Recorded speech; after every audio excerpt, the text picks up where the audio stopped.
There's a fundamental error in the 2017 regulations, right, relating to local content. The first error is that that clause is illegal in terms of the triple PFA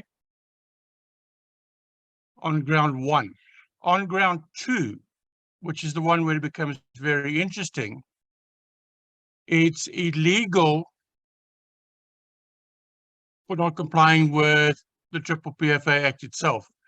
The Triple PFA says clearly in that you must allocate preference points to any preference objective. All right.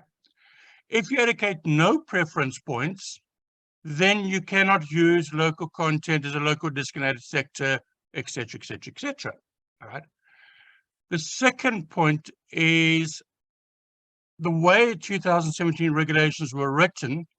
These clauses are tendering procedures, and tendering procedures are excluded from the parameter of the triple PFA and cannot be included in regulations, which makes the clause ultra vires. Apart from that, right, if you examine local content regimes, the current system that the DTI uses, all right, I'm not talking about setting a prescribed minimum, but the method of calculation, the method of determining local content is a system that's been running in the country for the last, I don't know, 40, 50 years. It's used in the automotive sector by DTI and a number of other areas on the side of it. And it's a robust and a fair system for calculating local content. So the question comes up, all right, if I want to designate local content for economic reasons, i.e. sustainability, to keep my public entity running, right, and I make it part of the contract conditions, then it falls outside of the 2017 regulations and the current regulations as well. Nothing in law prohibits me from putting that clause in place, except there's the word proportionality. In other words, if for me to run my business, to do service delivery, I need to have people available in the local area or within South Africa to enable to do the job. I can't wait for 3 months from America or 6 months from China. Those are business reasons that then decide what the contract condition is. And our speaker for next week pointed out this same point, that you can legislate like America has done. They're making a law saying you have to buy local if you're doing bidding for government contracts. But the question always comes back to this fact of this. We have to provide services to the citizens of this country, and we need to provide that on a consistent basis. If we need to have a local source to do that, all right, by what law or legislation are we prohibited from prescribing that as a contract condition? Thank you. Thank you, Brian. So you also conclude, you come from a slightly different reasoning, but also conclude that, you know, the circular per se, those circulars are no longer valid. But as you started opening up, so I had another slide here, and that really was to say that, so we understand that legally it's not enforced on organs of state, but what alternatives are available if organs of state want to use, want to encourage a local production, local contents. And so you started touching on some of that. Yes. Because budget says I have to do a fair process. Yeah. All right. Yeah. Now, if it's for sustainability of the service delivery, I need the suppliers to be able to deliver within 3 to 5 or 6 days upon calling in the requirements, and that I literally cannot wait for someone to bring stuff from overseas on the other side of it. Reason. Also, it's difficult in today's world of debt and cash constraints to expect a supplier to keep 2 years stock of material in the warehouse, which also raises up the problem that they become outdated and cannot provide the service delivery that I need. So it is business reasons, and it's purely the most fairest reason is pure business reasons. The way the American government has gone, where they've legislated local buy America for their products, right? That is actually would in our country create two problems. First of all, it stops the World Trade Organization. It stops the overseas companies from bidding, which is the problem that America and EU has at the moment. But those are political party politics, if we can put it that way. The fact is the primary reason we're in this is to provide services to our citizens on a sustainable basis. And any local content that is specified that achieves that objective and is proportional, I like the European word here, proportional, will meet PAJA requirements. And PAJA becomes our defense on saying when people say that you cannot apply local content, right? But the risk we run is the mess we've got with those circulars. The DTI, so the circulars they're are pointless. quite complicated. Yeah. I mean, basically, the circulars set up a local content level, right? That's 4 sentences maximum, right? The rest of it is just waste of paper. What is critical is the SABS procedural standard. That is SBS. That is critical to ensure the system operates on a fair basis, and it provides protection to us because it is something determined by a standard organization. It has been tested against similar systems worldwide, and it protects us from allegations of people saying it's it's irregular, it's illegal, it's this, and that we have actually no understanding of what they're talking about. So, unfortunately, I agree with you. By putting those circulars out incorrectly, they've muddied this water to the detriment of the country and our procurement.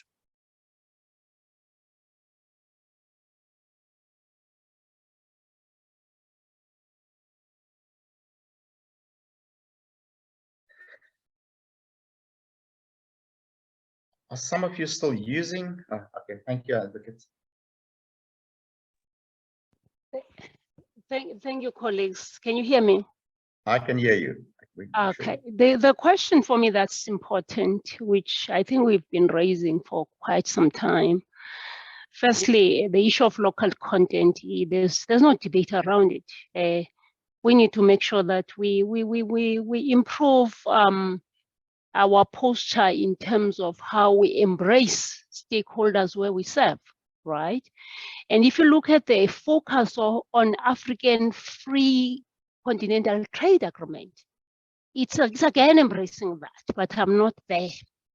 I would want to ask a question differently to say, Henry, we were together at that seminar where we had our various organs of state, these being Treasury and the other one being our commission, NTTIC. Yes. The question I want to ask is currently, and I'm asking this question intentionally to us, currently and I don't want to focus on regulations for a reason. I don't want to use an enabling by legislation. I want to look at the supreme legislation. So I would want to ask this debate that we have we carried it over to the redevelopment of the legislation that has caused the challenges to our delegated legislation? And what is our analysis of the positioning in the bill now? For me, I would want us to focus more on the end state than the playing the games here. Because the reason why you get ultra-virus is because the main legislation has not provided those critical provisions. So I would want us to engage from that perspective. Thank you. Are you talking specifically about the draft bill, and Yeah, provisions that definitely. provisions Definitely. On issues of local content, which are the drivers of Africa.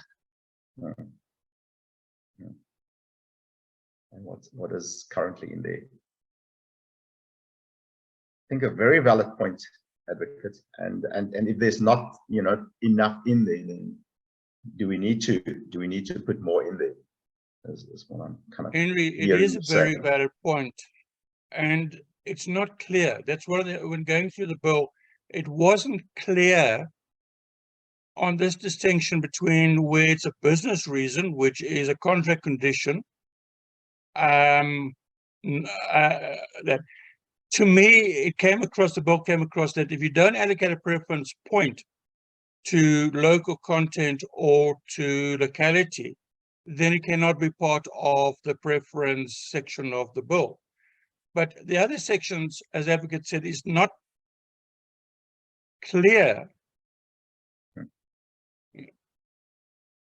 on the matter that if it is for business reasons needed to deliver services and to sustain that delivery, then we are allowed to prescribe to local suppliers, to local content, and you can motivate with a number of business reasons. But I really couldn't find any clarity in the bill, and I agree with the advocate. It is very critical. Yeah, I think it's a very valid point. I mean, that's really should be the focus in terms of the new bill going forward. What provisions are in there, and basically based on what we've learned so far. Yeah. Any other comments on this? I mean, so what do we do currently? What do we do in the interim? You know, for some institutions. Look, I mean, we've already, and I think it's valid. It's really valid. I think, you know, we all, well, I don't say we all agree, but I certainly are of the opinion that that bill is still going to be a while before that gets enacted. Still have to go through Parliament, etc. So, and so, yeah, what do we do in interim? You know, because one of the things that we can use is then certainly the specific goals, but that's only, even if you say we give all 20 points to local content, that's only a, you know, it's only a kind of and if a Chinese company comes in with something that's double the price, that's not really going to help us. Sorry, when I say Chinese company comes in with half the price that the South African company comes in, that doesn't, we know that the premium on 80/20 is only as big as 25%. So that's not really going to help us. Lindiwe, good morning. Good morning, Henry. Good morning to all the colleagues. My view is slightly different, Henry, and I'll tell you why. As a country, we complain a lot about unemployment, specifically to youth unemployment. But on the same breath, the very same people who have power, like ourselves, we are not doing anything to change the scenario. We are now, most of the institutions, they have stopped using the local content as part of their bid requirement, or include it as part of the bidding process, solely because of the Constitutional Court judgment, and also because of the fact that the current regulations, they're silent on that. So I'm of the view that, you know, we have power as SCM practitioners to change the current landscape of our country, but we are folding our hands. We are not doing anything about that. We always wait for National Treasury. It's like we are always reactive. We are not proactive. My view is that there's nothing stopping us from implementing the local content, but knowing how the practitioners, some of the practitioners think, the fact that there's no instruction, no, there's nothing from DTI, there's nothing from Treasury. Therefore, we are scared. We don't want to implement it. And the reason why we are scared 9 out of 10 times is because of we are scared of auditors. But until when, you know, until when? Because of, like I said, we have power. We can apply our discretion, but I don't understand why we are reluctant, or we are scared, you know, to utilize some of the powers that we have within us. We speak about transformation. We speak about economic transformation. We just say it. We don't walk the talk, you know. We say we want to transform the economy for our country, but what are we doing to do as young practitioners to transform the economy of our country? So that will be my input, Henry. Thank you so much. Thanks, Lindiwe. I also kind of obviously, and I'll give Mandy some time now. So just to encourage in terms of what Brian was saying earlier, is that we can certainly use it from an operational or business requirement to say that we want some local content because of the availability of goods. So that is also certainly an avenue that we can explore in terms of, from a legality perspective, how you can encourage local content and production, and not only then the specific goal that we've got here. Okay. Anyway, Mandy, keen to hear what your views are. Good morning.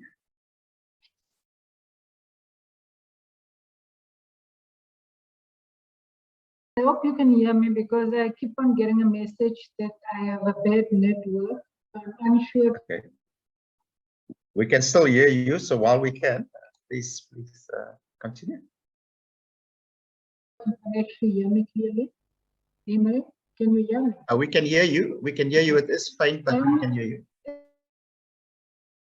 There you go. Now we've lost Mandy. Thank you for the. Thank you. Yeah, it says again my internet connection. Okay, but try and speak, and let's see what we can pick up.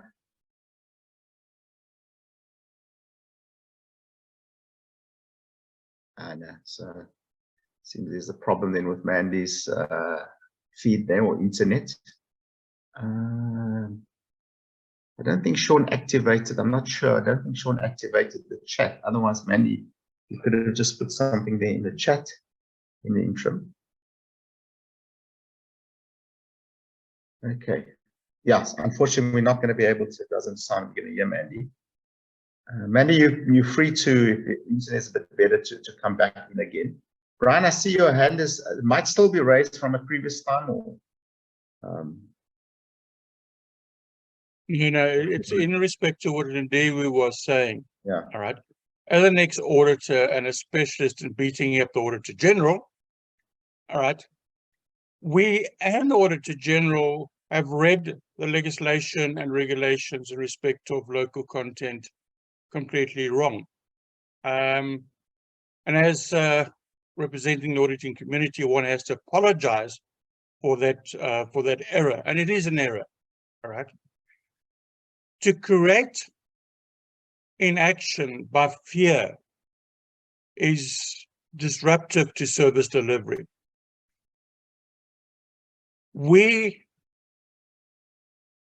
Using a preference system for local content is an artificial bias on the decision after operational requirements have been considered. As the professors at Nottingham University say, preference points apply to secondary objectives, not to primary objectives. Primary objectives are the contract conditions that are in the contract.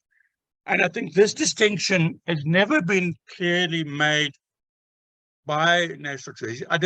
I'll be honest, I don't think they even know the difference between the two. And it has never been helped by the audit profession doing the same confusion as well, and creating this inaction that we have evolved. The only reason, and I'm going back when I was working in financial manager in a factory, right? The only reason why you run into the problem of local content, foreign content, is where you require something that's not available in South Africa or not at the same quality specifications that you require. And as learned then, the local source is available, but they don't see you as a customer. And secondly, they don't want you as a customer. So you end up in this trap where you pay a ridiculous amount of money to overseas people, far more than what you should pay. And you end up in the position that suddenly you can't do service delivery because the ships are delayed in the harbors and etc. And then we have serious reputation issues. We get yelled at for service delivery, etc. So if I may suggest, one needs to look at 100% local sourcing, setting local content percentage that you require on operational grounds first. Then on secondary objectives, and I would actually put secondary objectives in this context, such as if I'm the municipality and I'm buying stuff from the local community around that, then there I would use the preference point systems to allocate to locality within my municipality boundary, because it's those people's money that I'm spending, so I should actually spend it back with them. But that's a social secondary objective, and that point is not clear in the Act. In terms of what Lindiwe said, supporting local industry, it's vital to do that, especially as they have the genius of, and they can come up with local solutions that are applicable or more effective in our country than working with the generic versions from overseas. Local content should not be seen as a preference point, to be honest with you. It should not be seen as a preference point, because local content is whether the people can provide you the goods to keep your service delivery going through. And that the preference point system is truly incapable of delivering. Thank you. So I hear you, Brian. So you're basically saying is, there's an operational thing first, the primary. Yeah, I wouldn't totally disregard the preference thing, but I hear what you're saying. I think there is still an opportunity from a preference perspective. But I hear you. Advocate Nsaluba, over to you.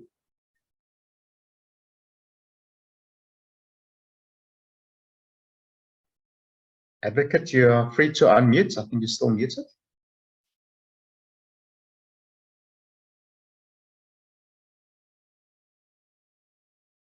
Thank you, Henry. I wanted to say, in line with what Lindiwe was saying, Lindiwe is very correct. At some point, we need to assist the process. But I suppose my approach was, as we are assisting the process, we must look at the end state. We correct the end state, we pull it back. I wanted to clarify that. So whatever, and it does not help to score on goal now on the regulations once you have an act that you need to focus your eyes on, so that at the time when it's accented, it has what you're looking for. So I wanted to clarify that Lindiwe is correct, but my approach militarily is to look at the end state and say, what do you want to see as an end state? You work with the end state, you pull back what you want in the end state to the current state. And you'll recall when we were at the conference, when I actually was asking the colleague from DTIC about the same issue of local content. And obviously the easiest was, it's covered in the bill, which of course we know now is not the situation. But I think it's two things for me. What exactly do we want to see in the bill, right? And how are we ensuring that it is there? Then pull back what you want there and situate it here. Because if you situate it here, whether you situate it in the policies that institutions had to write, you then are situating it such that when in the long run, you are situating something that you have covered in the end state, if you get what I'm saying. But definitely, like Lindwe is saying, we probably are the few people that have nothing to lose in actually making sure that we provide solutions to the space, because it is absolutely critical. Remember that Africa has even adopted the African Free Continental Trade Area as a focus for the celebration this year. That has implications in terms of what we're talking about. And I don't want to use the example that you mentioned. For example, I know, for example, in the military, we were at a point where we're saying, why must you export cabbage from Gauteng, a service provider from Gauteng, when there's a farm in Mthatha that can actually provide us? That's local content. And you need to make sure that you apologetically cover that, whether it's in the policy, but it being in the policy and it not covered in the bill is a really scoring your own goal. That's all that I wanted to say. Okay, thank you. Thank you, Advocate. Just maybe a question, and you're free to unmute or just raise your hand. I see there are about 61, there was just about 62 people online. Of those institutions, so all of you represent, most of you represent institutions, who of you are currently, and just coming back to the Ndiwe's point, we must do it in the meantime, we mustn't wait for, who of you are in some way applying, whether it's, and I understand, I heard Brian earlier in terms of the preference issue, but who are then actively trying to encourage local production content, either through these goals or then through an enforcement, like the way Brian described it, and saying it's for operational reasons. Who of us are actually doing it at the moment? So back to Lindewe's question.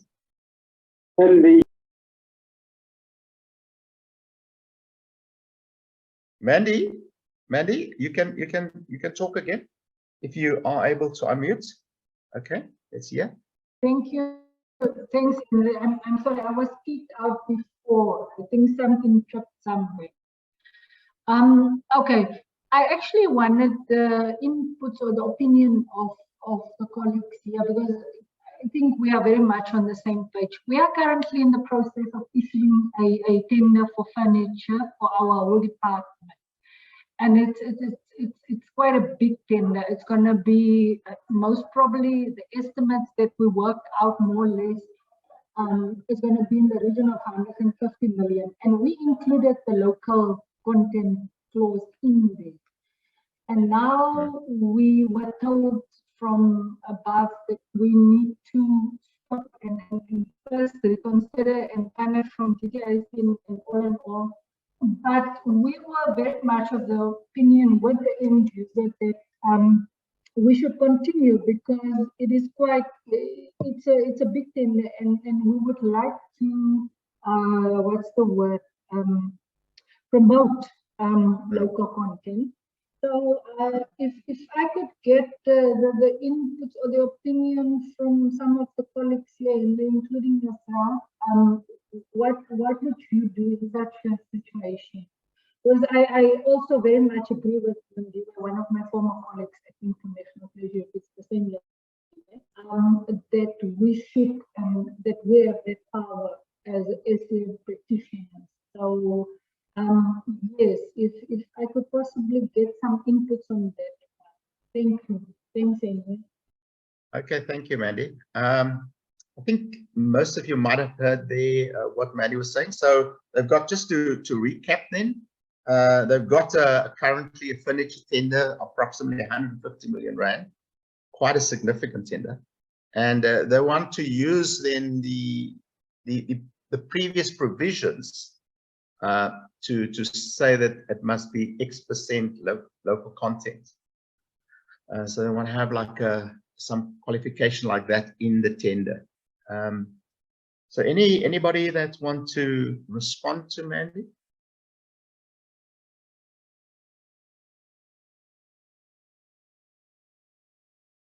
I think I know what Brian's view is, Brian. Anybody wanted to, what you would do in a case like that? Lindiwe, you were quite vocal earlier in terms of must use it. So you know, maybe you've got some thoughts. Yes, thank you, Henry, and hello. If it's the Mandy that I used to work with at Treasury, hello, Mandy. So I think, Mandy, what I can advise you to do for now, I don't know if whether you know the lady at National Treasury, not National Treasury, at DTIC, who's responsible for local content. I'm saying this because of the value of your tender is quite huge, and you wouldn't want to have any litigation or any challenges around it. So if it's fine, Henry, and maybe I can give Mandy through you, but I see the chat is closed. I can provide Mandy with the contact details of Catherine from DTI for assistance in how to deal with this, because in the past I've worked very closely with Catherine and she was able to provide assistance. Yeah. So that's I think, yeah. Yeah, unfortunately I can't see that. I mean, yeah, so Sean obviously closed the chat. I don't know why. But so yeah, maybe just Mandy, Mandy, you should have Sean's contact details. I mean, given that so maybe just, I know it's a little bit kind of counterproductive, but that's most probably the best. And we can then get you Lindiwe's contact details, so she can then put you in charge with wherever Catherine is. You know, I don't necessarily want to put Catherine's, she didn't give us permission to put that. So maybe we can just do it that way. So please just to drop, please drop Sean an email, and we can then get through Lindiwe, get your Catherine's contact details at DTIC. Okay. Brian? Okay. Sorry? Your internet is bad again. Brian? Henry, there's another aspect which fits in with what Mandy is asking, which has never really been addressed by the auditors, right? Which in one sense is good because we would have trouble, and in another sense is bad. And that is within the local content regime, right? There are two levels. There's the first level saying that you need to meet a minimum amount of local content or local sourcing. If you achieve this, then if you provide proof of this in the tendering procedure, you can go into further into the tendering procedure, into the PPPA and that. The other side of the coin is that there was the requirement that when we are in the contract itself, we need to do validation that the local content is being achieved, how to. And I'll use an example here where I got caught out years ago. We had to buy something that was called Brighter's 07. So it's a material used in Mercedes-Benz vehicles. And we've always declared it as being local, 100% local, because it's in South Africa. But when we started doing audits, because we got nailed by Mercedes-Benz South Africa, we discovered that the supplier supplying the product to us from the mine was actually importing a different type of product, also bright, as I said, that which was 100% import. And the financial consequence of that was enormous, to be honest with you. But we never ever bothered to check under the contract that they were complying with what they said they were doing it. So we were guilty for lack of monitoring of the contract. But the DTI system has the same requirement that when the contract's in place, right, you need to ask verification during the contract period to ensure that they're actually giving you the local content components. And in all my years, I've never seen any Deloitte, AG, or anyone, ourselves as well, ever checking up on that requirement. Once a contract signed, local content goes out the door. And I think that's something that in Manny's case should also be borne in mind, is that if you want to prescribe a local content, then you need to make put a system in place so that the person you contract with knows that if they don't produce the local content, all right, at the level that they've agreed to, then they're going to get a flipping large penalty. It's one case where I would, I know you're not supposed to do this in terms of the Penalties Act, but use the word punitive penalties, because I feel very strongly about the matter. But if you're saying that we're providing you the product from 5Ks from from where you want it, and it's 100% local and supporting local people, local jobs, etc. And then during the contract, you just transfer the whole lot from overseas, you bring overseas parts in it. To me, that's basically misrepresentation. So that's one thing that was never really covered under the previous regime, and I can't find it in the Act either. Right? But it's something we should bear in mind, that local content is something that we have to audit in our contracts to ensure it is delivered every period of that contract. And I don't know if anyone's actually, has anyone actually asked for audit certificates from the suppliers where they applied local contents? It's an area that I've seen nothing in literature, and it's puzzling. Okay. Thanks, Brian. So yeah, the post-contract monitoring, also very important. I mean, this is a big area, and that's why I was keen to just understand what, so Mandy certainly is attempting to do something. And that's why I wanted to understand what other institutions currently are doing to try and address this local content issue. You know, and because it is an important thing, it's there, helps in aid in creating jobs. I mean, so the intent of that local content is a serious economic imperative for us as a country. And what other institutions currently are doing as far as that is concerned too. I saw just before we had this conference call, I got an email from Ron Grace. You most probably saw we're going to talk on local content today. And I know that, Lindewi, you most probably saw it. It was around the pharmaceutical industries and how do we then encourage local production within the pharmaceutical industries, and what are the type of things that can be done. So I haven't had time to go through the whole article yet, but certainly they're also a big issue. Anybody else on terms of what they're doing at the moment, what type of things they are doing to encourage local production and local content?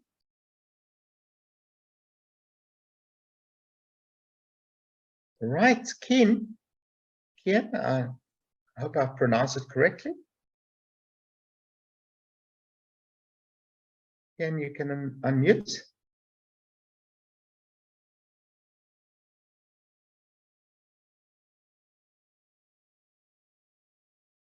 You're still muted.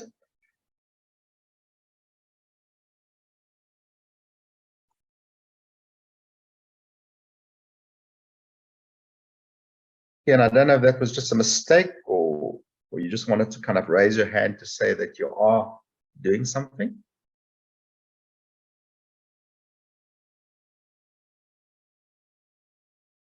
Yeah, doesn't seem that Ken can actually unmute.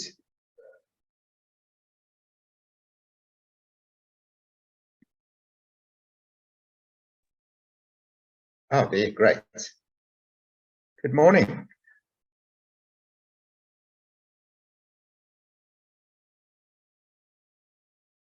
Keanu, you are unmuted, but we can't hear, or I certainly can't hear anything. Henry, are you referring? Good morning, Henry. It's May from Western Cape. Can you hear me? Yes, I can hear you now. Are you referring to Kian Scott? Yes, yes, yes. Okay, all right. The hand is up. Two of The us hand were was trying up. to get in. Yeah, thank you so much. It's actually my hand. I just wanted to just maybe add something to the conversation as to what we do in the Western Cape with regards to local content. So I'm currently affiliated with our, and in our industry, the quality product that must go to the patient determines life and death. And there's a bigger conversation that actually comes from the local content and local production issue, and that is the organizational accountability of our state organs for providing assurance to certain medical products, for instance, permits to be able to deliver certain medical stuff. And if our state organs aren't doing or aren't responsive, then unfortunately we cannot make use of those service providers or suppliers who may be in that market, but their products are not approved, and then we can't use it. That's the one part of it. The other part of it is everyone will know that in the health sector, medical legal claims is one of the biggest budget draining, because one claim can cost 100 million rand, 50 million rand that gets put, that can be put against a department should any patient be harmed in any case. So you'll see that some of the health departments in our country, they were years when the whole budgets were depleted because of medical legal claims, and where there wasn't even enough money for the normal cost of employment and stuff like that. So with local production, unless the mechanisms that can enable local productions and content in the South African context, unless those factors can really all come together to make it a reality, then for us just putting it into policy is what the advocate says, why do you put it into policy almost? And it's also like what the other speaker, Brian, I think I saw mentioned, you're putting it into policy, but everything is not aligned as yet in order for us to be able to effect this effectively. And it's not as if we don't want to. But then the second question then is, so who is responsible for coordinating and putting all of these things together, but for singling out supply chain management to make it happen?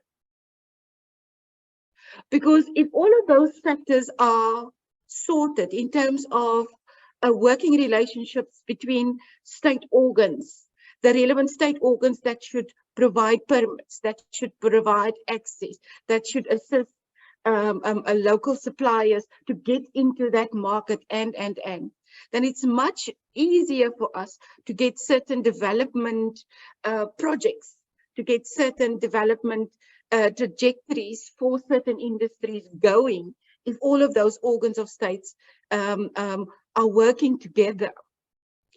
Then for us having to just enforce that.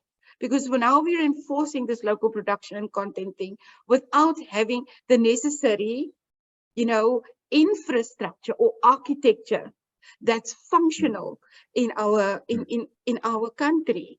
And that's why we keep on falling flat on this one. And then people want to come with laws to say you have to do this and you have to do this, otherwise you're not going to be compliant. So in the Western Cape at times, especially when it comes to patients, like for instance, if I could just make an example, there's this specific wound dressing for burns that really reduces and is magnificent in attending to burns, children, etc. Now, that product can only be sourced from out of the country. That's not to say that there isn't in South Africa as well. But the ones in South Africa is not as potent as that specific one. So then we have to weigh the risks and see, do we play with the life of that patient? Because the specialist tells us there's this product. If we get that product, this child can be released within 3 days. If we don't get this product and we go with our normal products that we use, then we stand it, well, then we'll have to wait for 5 weeks, 6 weeks and see if it really, if there's really a change or not. You know, then at times we just have to play with the risks and just go with the patient life then. But then we face the Auditor General again, because now we have to explain why we didn't and why we didn't and all of that. So there are many cases where, especially in the medical field, where we seriously just have to carry the risk and say, but we cannot, because we cannot afford medical legal claims. It's crippling the health system. And yet we've got these policy requirements that's forcing us to do this. And on the other hand, we don't have the capability to put that infrastructure, that overall infrastructure in place. There's a specific dedicated department, the DTI, that's supposed to put that in place. So it's almost like passing the buck, passing the ball from the DTI to get that infrastructure in place for us in order for us to be effective in local production. And that's why it's such a huge thing. And I'm sorry, I cannot see that by putting it into the bowl, that we're really going to make a difference in terms of our social structure or our architecture of state in terms of the responsiveness. Because this does not address the key issue, which is the cooperation and the responsiveness between state organs to make local production work. So that's just a few thoughts from my side. I hope it just adds a little bit. Thank you, Henry. Thank you. Very, very important aspects. I mean, you've raised quite a few aspects there, but I mean, the one aspect certainly is this article that Ron Gray sent us certainly talks about, you know, the approval bodies to approve certain medicines. And you know, and that was just one of the points that you did that I kind of heard you also then raising there. Thank you for that. Portia?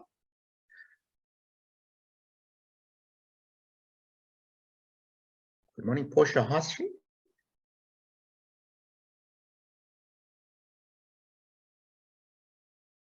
There's a problem unmuting this morning.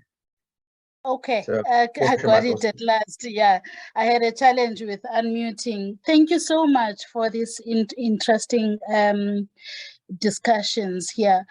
But my input, Portia Asha from Eastern Cape Provincial Treasury. Yes, we have a challenge with the local content and especially monitoring of this because you would get the proof whatever you want for the bid, but monitoring the where these suppliers are buying from, and if it does comply with what they said it will comply, it is still a challenge.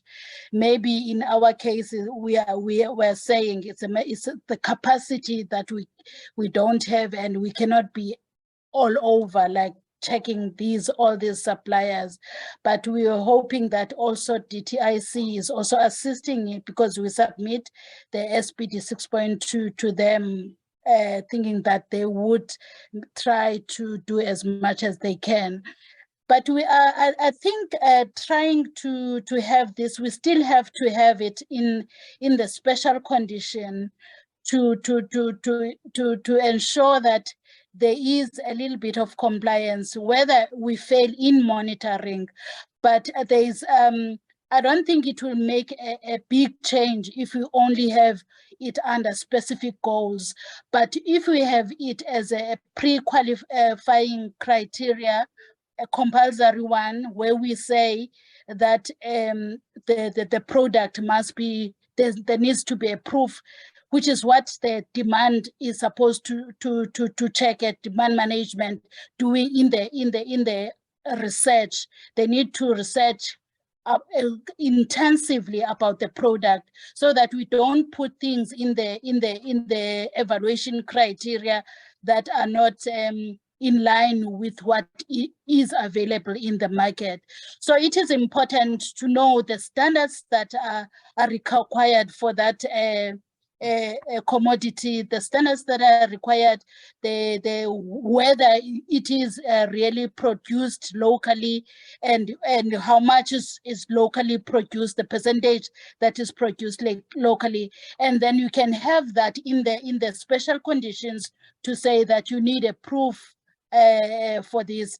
But for me, I think the specific goals, taking into account that we're talking about 10 and 20 points, will not really take us there. Thank you very much. Thanks, Portia. When you refer to special conditions, I assume you mean special conditions of contract, right? It can be special conditions of the bid, not of the contract necessarily. Okay, when you are evaluating the way you have to eliminate those that are not qualifying. Your criteria, your evaluation criteria. Okay. Yes. Thank you. Thank you. Portia.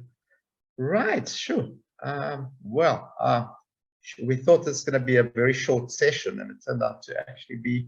So it's a very important session. I mean, it's a very important. And yeah, Sean was obviously again right to suggest we do have a talk on this. There was going to be another person that was going to, Sinoti, I saw your hand.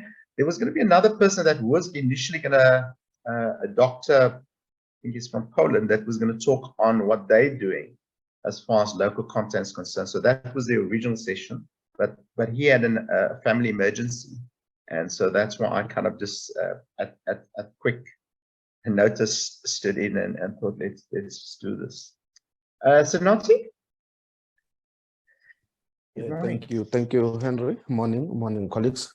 Yeah, my submission will be just short, and it's just to summarize after all the speakers has brought some heavy input regarding to the topic. But my submission will be like, in this local content, it's a very critical and complex in terms of if you want to check or consider what should be in part of the evaluation thinking in terms of preferential and responsiveness. Can it be tested or not? It's very complex depending on what do you need as an institution. And secondly, in terms of the complex, as I'm saying, it's too complex. There are some items. That's a reason why even from the repealed instruction note, you find some 70% and some 50%. It's not like more like I'm sucking, but it was done on purpose because there are some research that was conducted based on those products.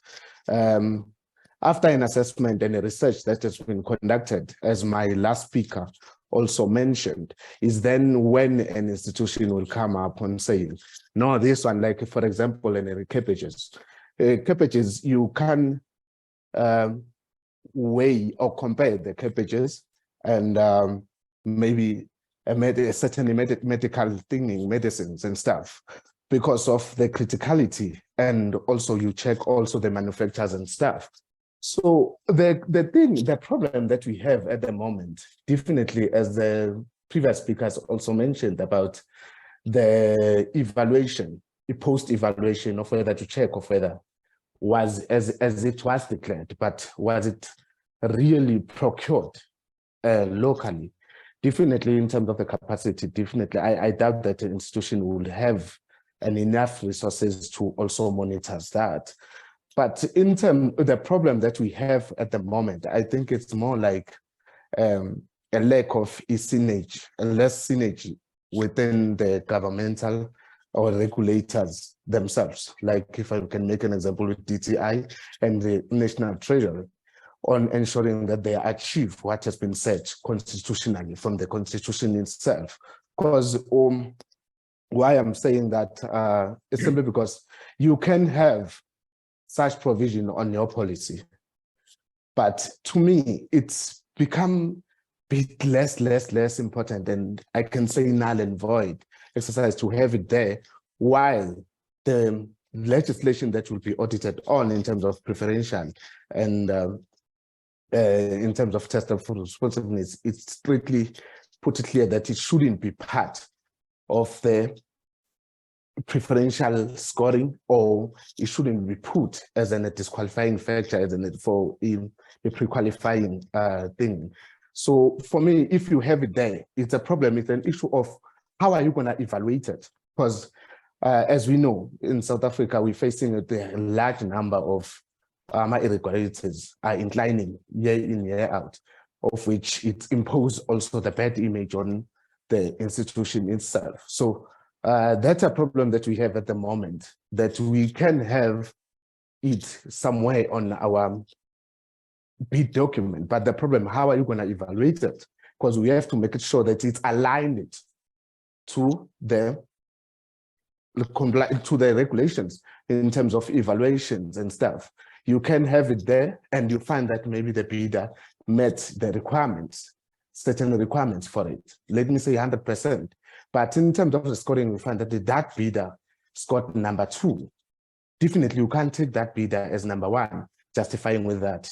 Auditors, they will come and pose that bid to be an irregular. And just imagine a bid for 50 million tend to be irregular just simply because we are trying to exercise such.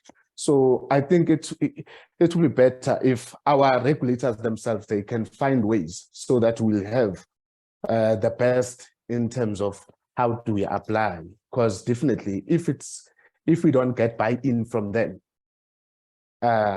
it's going to be a problem. We can try to achieve what we want to achieve, but it's demoralizing when you find that by doing so, you find hunting in terms of irregularities are so much, and the people like a layman on the street wouldn't have that understanding that no, you were trying to do that, but it would be just impose the bad image to that institution. Thank you so much.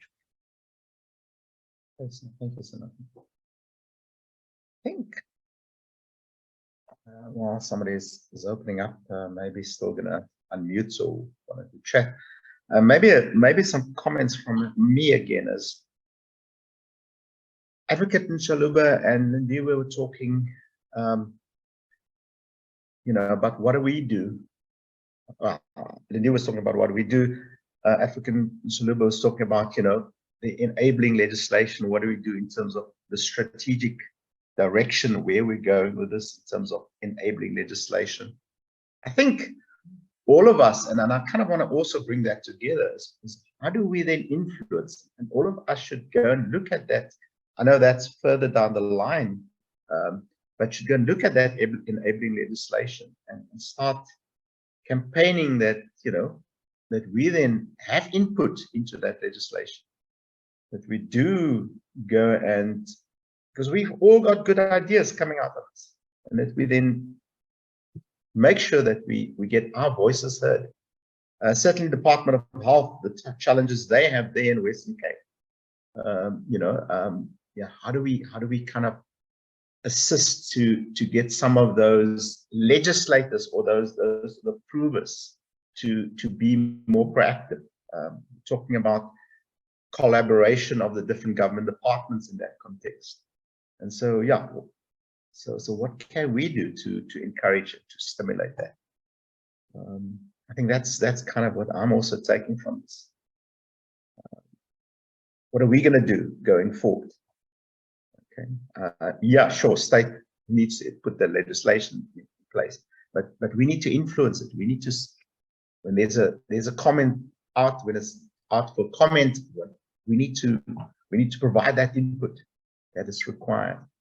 I think it's very important that we start doing that. Any other advocate? I see your hand is up, advocate. Henry, can you hear me? I can. Okay. I think, Henry, when you want to win a battle, I'm sometimes play stupid. the previous speaker spoke about these policy institutions talking to one another. If you remember at the conference, I was polite to say, I wish you were in one room or I can put you in one department.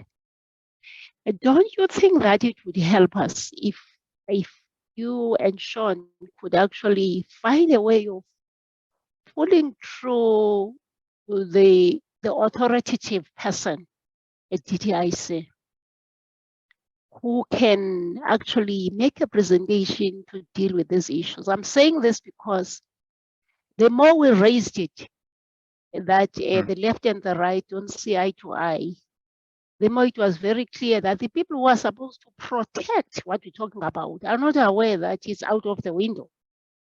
And the only way of dealing with that is to actually then request them to actually come and educate us. In the process, then we will be sharing in terms of how the regulations have situated our own policies and how that affects us going forward.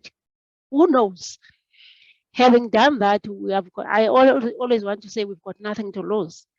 After doing that, they might have to engage with National Treasury. Remember, the challenge with National Treasury is that they've been too much on the giving side. Now, constitutionally, they've been told that you're not supposed to do that. But at the same time, to begin to say something that belongs to another jurisdiction, it cannot be done, it's problematic. The local content is not their baby, it belongs somewhere.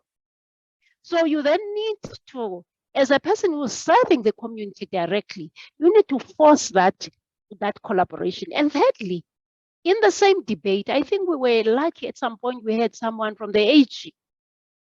We need to have this trilateral dialogue because we need to protect our own procurement colleagues from being stripped of the power to do the right things, like it has been indicated. There's nothing as painful as an organ of state that cannot spend because everybody does not want to sign.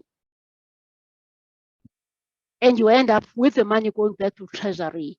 And the people cannot sign because they are scared of the consequences of what will become of their signatures. And I believe that the AG role, like he has indicated, the role of DTIC in terms of them actually assisting in terms of the local content matter and how it impacts and how it triangulates with the current regulations and our policies that we're forced to develop. And how then that translates to the end state, like I had indicated. So my plea would be that to you. Then we'll be dealing with it now in preparation for the future. Great comment, great suggestion. Sean and I would certainly see if we can facilitate that. I think that's a great suggestion, Advocate. Western Cape Government, Department of Health, I think it is. I know earlier Kian was in the person, right? Yeah. Thank you. Kian is my colleague. We work together. Right. And then we try and keep each other in the meetings. I think Advocate Suluba is on point because what she's actually raising and what you are also saying, Henry, is everybody is making decisions on supply chain management except for the people exercising or implementing or working in supply chain management. So you have your different bodies making all of these decisions. I remember even with this bill, the OECD had some input, the NEDLAC had some input, the National Treasury had some input, the DTI had some input. Everyone had input except the practitioners, because we are supposed to provide our inputs to the provincial treasuries. Our provincial treasuries provide input to the national treasuries. But whose voices are really heard in these processes? because ultimately the National Treasury then, as influenced by various other bodies, then take the comments that came from the ground and then obviously package it in a specific way from their perspective.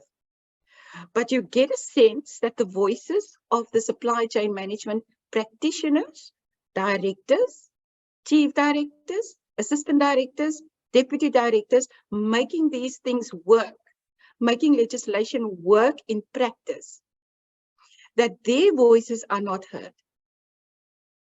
And that to me is a key problem that we have. Because ultimately, we then have to try and take that legislation, which came from non-practicing people, if I can put it that way, because whatever we do on the legislation side and on the implementation side, there's a bridge that we need to build, you know, because yes, our legislation is so important because it provides the strategic direction, overall guidance. But the implementation part is where the citizens suffer. And then in between there, especially with the current culture in supply chain management of huge fear, because there's a fear of doing something wrong always. Whether it is regulations, whether it's irregular payment, whether it's to sign off, because there's that huge fear that's being created by all of these other organs that put certain proposals and legislation forth that we know is almost very limited. Our ability is very limited to really be able to provide to the citizen. And maybe next to this question or this matter of local production and local content, maybe next to it should be the enabling legislation that affects public procurement. Do we have enabling legislation or not? Because first that needs to be sorted out. Because at this stage, you sometimes, especially over the past couple of years, you got a sense that something which pops up in one area of government are brought into the supply chain management arena or public procurement to try and fix that problem. And the problem isn't really in the procurement part. We are just the arm that must deliver to citizens. But it's not fixed in another part of state or another organ of state or a couple of organs in state. Then the easy route is to bring it to supply chain management. That's the overall sense that a person gets when you talk about these local production and local content insertions into it. When we've had numerous engagements with the DTI and explaining the situations of health and all other departments in the Western Cape. But the response that we get from the DTI is always rigid. So I don't know who else we should go to. But these voices, the people who are supposed to make it work, it's nowhere heard. I can tell you our provincial treasury took our information and it was presented to the National Treasury. And I'm sure all provincial treasuries did the same, provided it to the National Treasury. What then happened there? So somehow we need to be honest and say it as it is.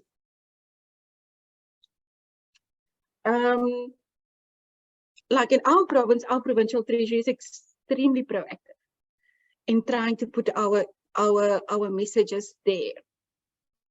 But what happens after that? We can just wait, sit and wait and see what happens. Yeah, I want to stop there. Thank you. I hear you. I hear you, and I hear the passion, and I can see. I mean, the frustration also. If there's no inaction, if there's inaction, let me not comment further on that. Thanks for that. Okay, colleagues, it's wow, I didn't even realize almost 11:20, so we've been going for an hour and 20 minutes. If there are no further, I don't want to kind of cut, but I mean, if there are no further contributions, there's probably a good time to call a close to the meeting. By the way, one of the things that Sean was at some point very keen to do, and I know it was to get actually a body out of, just coming back to that previous comment, is to actually build up a body of public sector officials, SEM officials, represent the body, and he's still looking at that. So I don't know how far, but that is still kind of work in progress. And so I think that would be then one of those lobbying bodies. But I mean, I also, just the previous speaker was talking about, the provincial treasury of a province, putting it so that I would have imagined would have carried some weight as well. So seems something is going awry there. Sakumzi, let me give over to you. Yeah, good morning, Henry, and good morning to everyone. Henry, I've been listening and also been following all these arguments on the local content. And I suppose in the, judging from everyone's comments, I think we all recognize the importance of it, from an economic standpoint, that it's an economic imperative, and, it's an economically imperative issue that we cannot just simply forgo, and then the other argument that also, in the opening statements, we've also mentioned the issue that since the repealing of 2017 PPRs, right, that legal obligation of forcing you to put things in a particular way, specifying them in a particular direction, and also being a punitive issue that the AG would come and instill the fear. So that fear factor of the AG, and also punitive, and also how it was determined and designed that we follow it a certain direction, came to, sort of it fizzled out. And also now we have an alternative. So how we alternatively can put this into our procurement regime, because we do realize the importance of developing, our local base. We also, and I understand all the other frustrations that were there when this was issued as that directive, that it needs to be done in a particular way under those circulars, which also, one thing that I've always argued, that if something is issued through a circular does not override the law, or does not rewrite the law. A circular cannot write the law, whether it's a regulation or this or that, the other is based on the hierarchy. So we also, we were contesting that, heavily, because in municipalities up and, section of the MFM made very clear that until council adopts a circular, then it becomes a policy of that.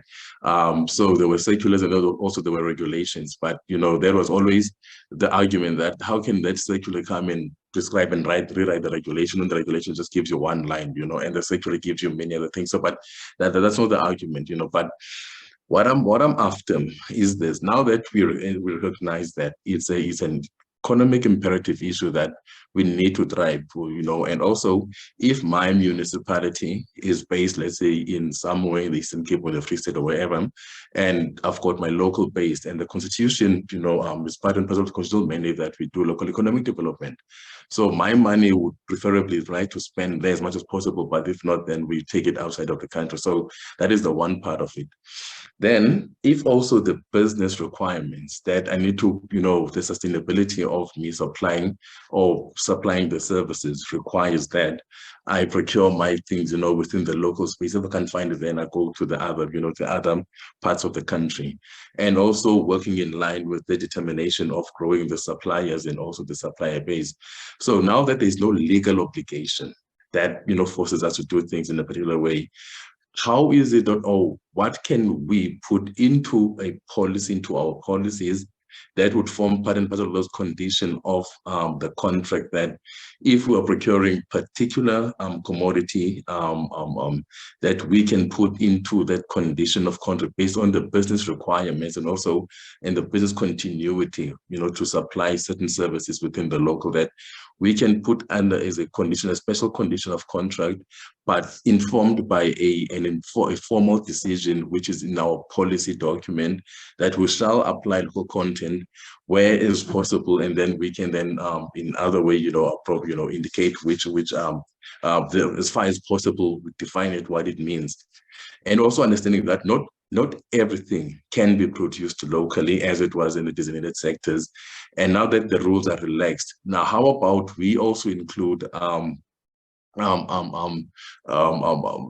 if you cannot manufacture locally, you will import it, but then the whole processing of it and packaging and whatnot, if it happens locally, it's still part of the job creation. So, because there can also be downstream companies formed to do certain activities. So if we're looking at economic policy, if it cannot be manufactured locally, as the lady from Western Cape just indicated now, you might find that something that is good for something would have to be imported elsewhere. But if that process of packaging and do all the downstream activities when it can be done locally within, so then can we not then, put that as other imperative? But what I'm trying to say is, if there's no legal obligation, then how far can we go, or how little can we go? Then we take local content, but then do we still need to put it as it has been implied in the previous write-ups, that we need to include it as such in those policy, if then we do take local content on board, or something that we need to do? So is it still that we need to apply that literature that was written in those regulations as is, or can we then take those that we know are applicable and also are within our limits of application locally, and then we apply them? So if it's an alternative, no longer an obligation in terms of the law, that we are required to apply them. So how far can we go, and also what can we take, understanding that we have our own limitations. The supply committee has its own limitations, and they cannot supply everything under that local content. But how far, or what is the extent in which we can take, apply, and then also what is it that we need to put in there in our policies, and also in those conditions in which we're going to be able to test, downstream, that whatever we've said they must apply us, we can evaluate. And also we have the ability, either through a certificate that is going to produce a certificate of manufacture, or the certificate of assembly locally, or whatever the case that is. And then we can also go and measure whatever they've given us. So, and I think it's a question that I'm putting up as we are talking. I'm asking myself all of those questions. Now that's an alternative, and also being an alternative, what does it mean? And how far can we go? What can we put? And also what can we require from these guys, from the supplier community, given their limitations, also given our limitations? What can we do as a country moving forward?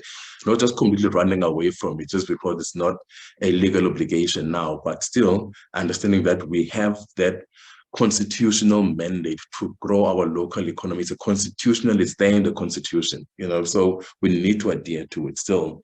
So thanks, Henry. That was just a question I have in mind, so that I'll need to grapple and just see if I can put something in paper as a position, and then we then deal with it with the other guys that I normally deal with. We've got also another group that we deal with a lot of other issues. So part of this local content was one of those things, but it's important that we put a position paper and see that we then take it out, we test it legally, operationally, and also see how far it can go. And then if we want to help our institutions downstream. So yeah, that was just the comment and the question that I had. Also the concerns in mind, that how it's about how do we need to do it? I understand the end game. The end game is there, but now we are here. How do we get to the end? So that's what I have, in my mind, the how to get there. So thanks, Henry. Thank you, sir. Thank you for that. All valid questions, valid input you gave there. I think there are some ways we can, there are some ways we can actually, we can maybe start addressing the how, but there will still be challenges. One of the things that Brian was talking about earlier is this kind of operational requirements, but at the end of the day, there are still the other issues that all the other previous speakers spoke. How do we enforce it? How do we monitor it? all of these things that we need to think about. It's not as easy just to come up with something. So I think this warrants most probably another session at some point, maybe what other institutions have done, and maybe they can take us through some of those activities. So it certainly warrants another session to see what certain institutions have done in terms of that. But thanks for that, Sikunzi. Thank you. I think I haven't addressed your question, but those are valid questions we need to unpack. Anybody else? Right. Thank you, colleagues. This was really for me a very worthwhile session. And as I said, I didn't initially think it would be. So again, as I say, thank you to Sean for insisting that or suggesting that we do run this. I think certainly we need to do much more in terms of, we've just basically scraped the surface of this local content. And it